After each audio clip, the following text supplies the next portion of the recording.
Hello students.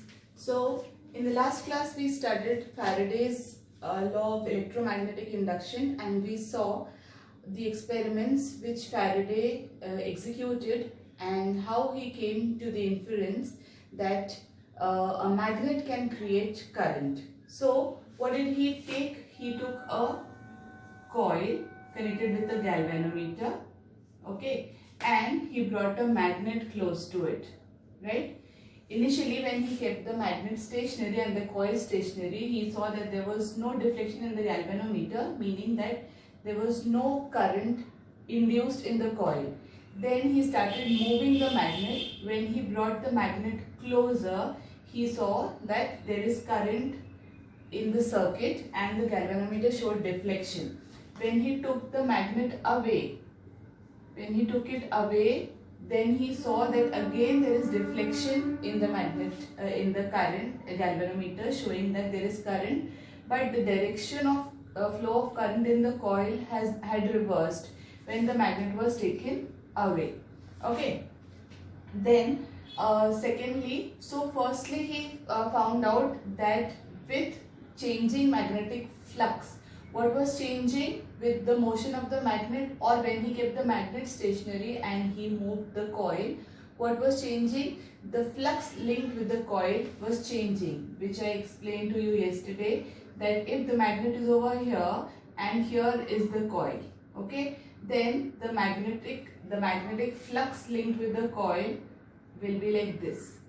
The number of magnetic field lines crossing the loop, the area, is known as the magnetic flux. If the magnet is taken away, okay, like this, if it is taken away, then what happened? That the flux linked with the coil changed. Number of field lines now passing through this same area has changed. What has changed? Flux. The magnetic flux has changed. So change in magnetic flux linked with the coil creates current.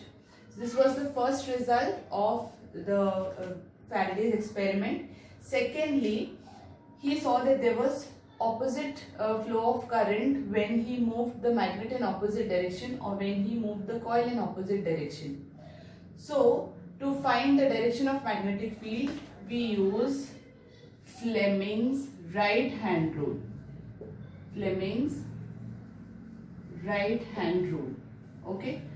We've already learned Fleming's left hand rule. And when do we use Fleming's left hand rule? To find force on a current carrying conductor kept in a magnetic field. The principle on which electric motor is based.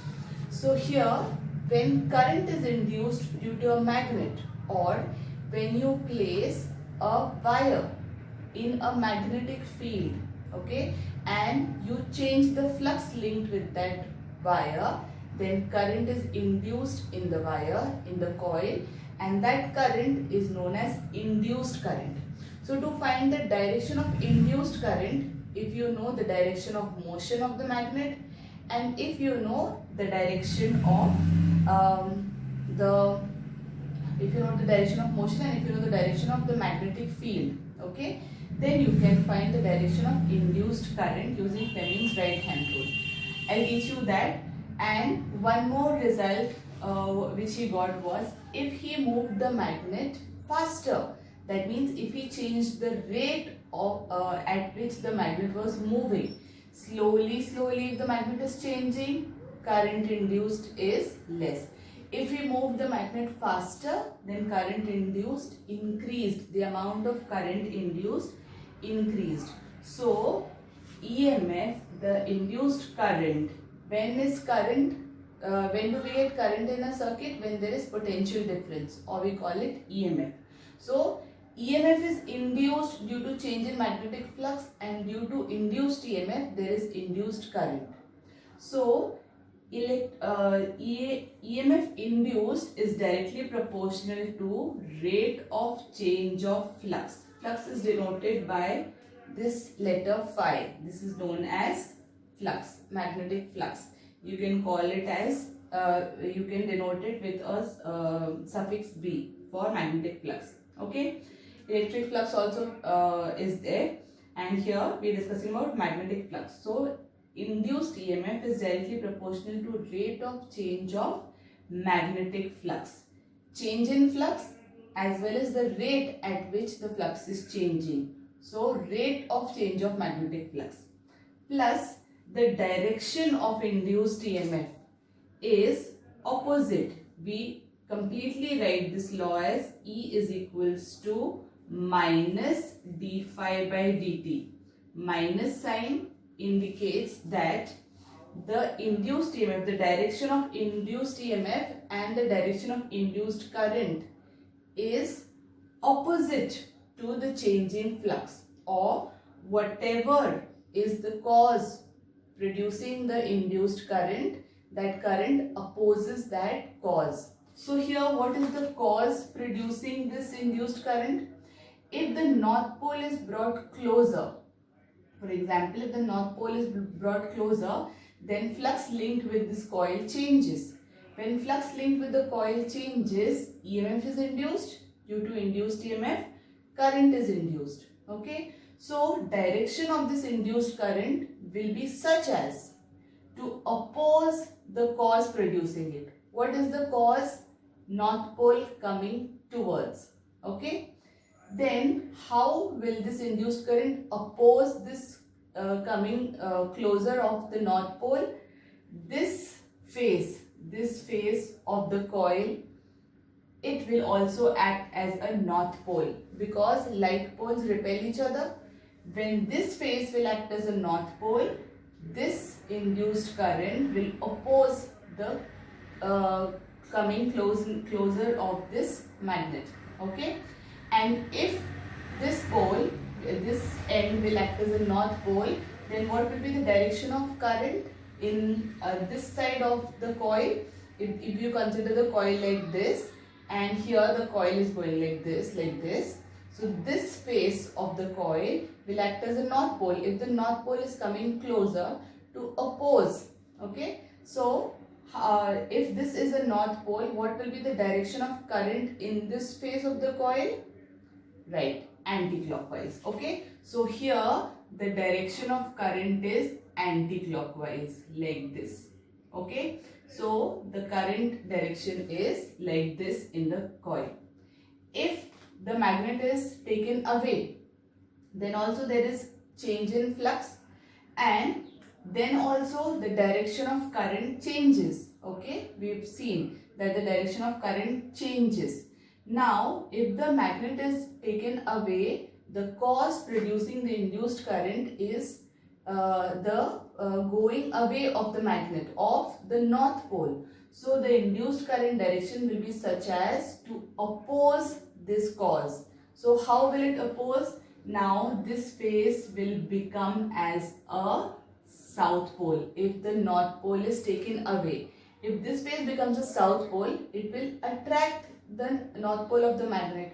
So when the magnet is going away, the induced current will be such as this face of the coil will act as a south pole and it will attract the magnet. So the magnet won't be able to go away. So if you again bring the magnet closer, this face will become a north pole. If you take it away, this face will become as a south pole. If you reverse the magnet, if you bring the south pole closer, this face will become south pole. So current will be clockwise. Okay. And if you take the south pole away, this face will become as a north pole. So continuously the direction of current in the coil, induced current in the coil keeps changing such as to oppose the change in flux. Okay. So this is the total electromagnetic induction. Now if you have the direction of motion, that means in which direction the magnet or the coil is moving. If you have that direction, if you have the direction of the magnetic field, then you can find the direction of induced current using Fleming's right hand rule now. So what does Fleming's right hand rule say? Again, like we studied Fleming's left hand rule, and I told you that the forefinger shows the direction of magnetic field. Okay, B, right? Thumb shows the direction of force or motion, you can call it. Okay, and the middle finger shows the direction of current. So here also, in the Fleming's right hand rule also, the forefinger will be pointing in the direction of magnetic field. The thumb will be pointing in the direction of motion. If you know these two, that means if you know the magnetic field and if you know the motion, direction of motion, then you can find the direction of induced current. So middle finger will point in the direction of induced current if you know the direction of magnetic field and if you know the direction of motion, right? The force. Always remember, the current direction which we get is the direction of flow of positive charge. That means if electron is moving, if in the question it is given that the electron is moving, then you have to take the opposite direction whichever you get from the direction of the middle finger. Okay, so again the Fleming's right hand rule says that stretch these three fingers of your right hand, the thumb, the forefinger and the middle finger perpendicular to each other. Stretch your forefinger in the direction of the magnetic field, thumb in the direction of motion, then the middle finger will point in the direction of magnetic field. Rest everything remaining same. If the induced current is inwards, then we show it with this sign. If the induced current is outwards, then we show it with this sign. Okay. So here we finish electromagnetic induction. Keep reading. Whatever was beyond this, like AC current, DC current, then electric generator and domestic electric circuits have been deleted from your portion for this year. So we won't study that. That means our chapter ends over here. In the next class, maybe I'll take a revision test for you all. So please keep studying and complete your notes. Thank you.